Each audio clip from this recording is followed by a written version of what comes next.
nggak percaya dukun sama dengan tidak percaya agama. Ya iyalah, kalau orang bodoh pasti analoginya miring.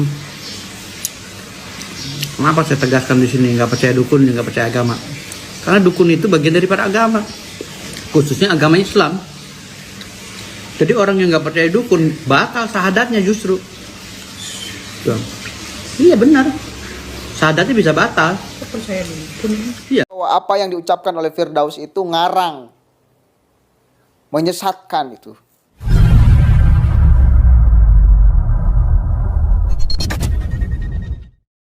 Assalamualaikum warahmatullahi wabarakatuh. Hamdan syukran lillah amma ba'd. Sahabat manusia plural yang saya hormati dan saya banggakan. Cuplikan video yang di awal kita saksikan sama-sama itu sedang sangat ramai sekali. Namanya Firdaus Oiwobo, seorang pengacara para dukun. Mungkin maksudnya ingin membela dukun. Oh, pengacara dukun kok. Tetapi ketika dia mengungkapkan narasi-narasi yang bagi kita tidak ada dasarnya, maka jelas ini penyimpangan. Ini namanya penyesatan publik. Apakah masuk kriteria penistaan agama? Wallahu a'lam. Kalau Firdaus ini punya dasarnya, dia mengungkapkan itu, maka boleh jadi nggak jadi soal. Pertanyaan kemudian, dia ngomong itu punya dasar atau enggak? Dasarnya dari mana? Dari Al-Quran kah? Dari hadis kah? Atau hasil ijtihadiyah? Karena yang kita temukan teks-teks hadis itu bahkan kebalikan dari apa yang diucapkan oleh Firdaus. Yang kita ketahui, memang di zaman dahulu, pra-Islam lah ya, sebelum Islam itu sudah ada orang yang suka datang ke dukun, orang yang percaya ke dukun. Dan itu tidak boleh oleh ajaran agama Islam. Bahkan hukumannya jelas. Kalau ada orang yang datang ke dukun, berarti kemudian dia percaya dukun, percaya ramalan-ramalannya. Maka 40 hari 40 malam sholatnya nggak diterima. Banyak tuh, cari teks hadisnya, searching kalau nggak tahu. Nggak usah saya sebutkan teks hadisnya.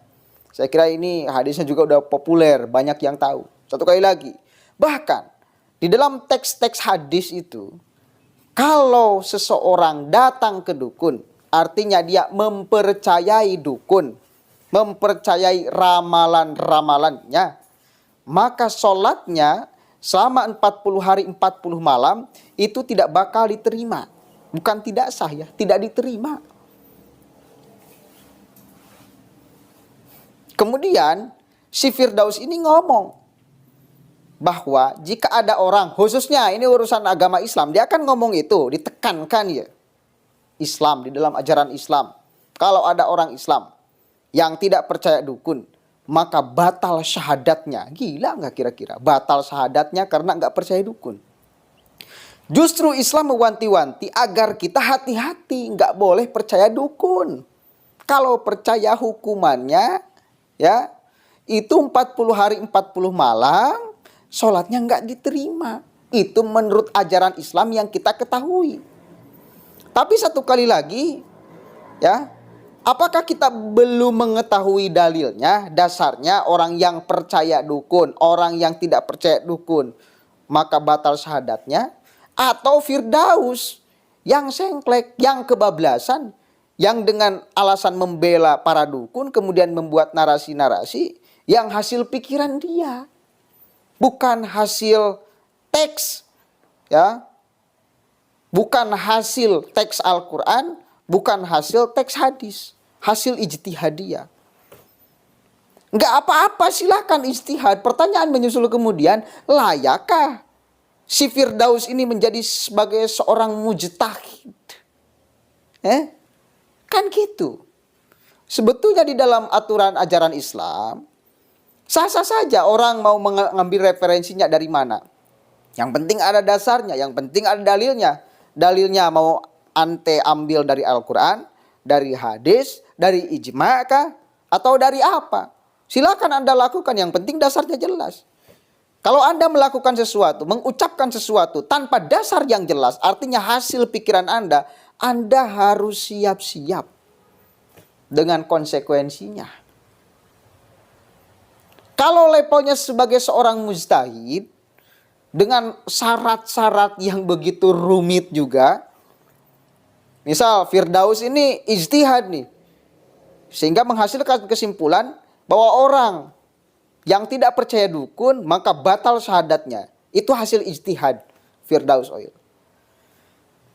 Kemudian kita bertanya, apakah layak si Firdaus ini jadi seorang mujtahid? Apakah cumpon syarat-syarat dia sebagai seorang mujtahid? Wah, harus menguasai pan yang pokoknya rumit sekali. Dan saya yakin si Firdaus ini masih belum layak, sangat belum layak disebut sebagai seorang mujtahid.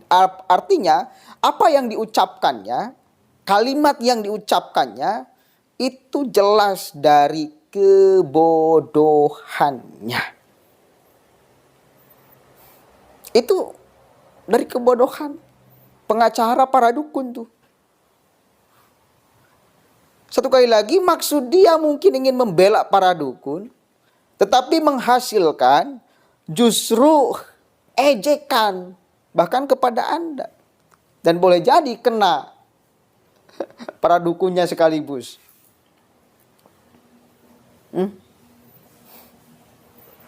Kabarnya akibat ucapan itu si Firdaus udah dilaporkan ke aparat kepolisian. Karena masuk penistaan agama. Penistaan ajaran agama. Karena jelas satu kali lagi, ucapan-ucapan seperti itu berbalik. Ya, berbalik dengan fakta yang kita temukan di dalam teks Al-Quran ataupun teks hadis. Belum kita menemukan itu. Ya, belum kita menemukan apa yang diucapkan oleh Firdaus itu. Kita masih punya keyakinan bahwa apa yang diucapkan oleh Firdaus itu ngarang, menyesatkan itu. Layakkah diproses? Menurut saya sangat layak sekali. Pembodohan publik. Satu kali lagi, menurut saya sangat layak sekali. Mudah-mudahan ada manfaatnya. Allahul muwaffiq ila aqwamit thoriq. Wallahu a'lam bishawab. Assalamualaikum warahmatullahi wabarakatuh.